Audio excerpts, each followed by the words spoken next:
Եթե կոտրել են ու ռեալ բաներ են հավաքել, դա մի բան է, եթե Photoshop-ով են արել,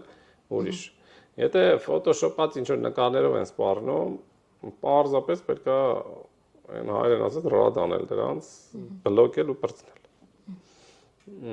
Եթե իսկապես են կոտրել եւ շանտաժի են ենթարկում, ապա կարծում եմ այդտեղ քրեական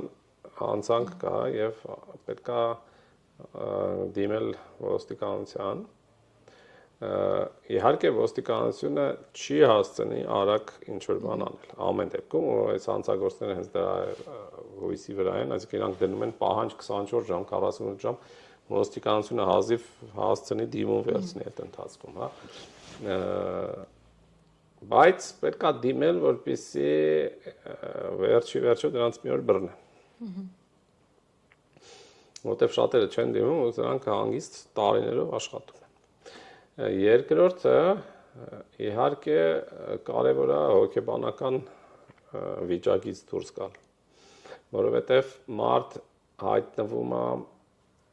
նենց վիճակում, որ ու իրան այդ ճնշողը նենց է անում, որ ինքը պատկերացնի, որ անելանելի վիճակում է, ու ստիպված լինի վճարել, որ ուրիշ ելք չտեսնի։ Այստեղ ինձ թվում է միշտ կարևոր է գտնել մեկին, ում հետ կարելի է կիսվել։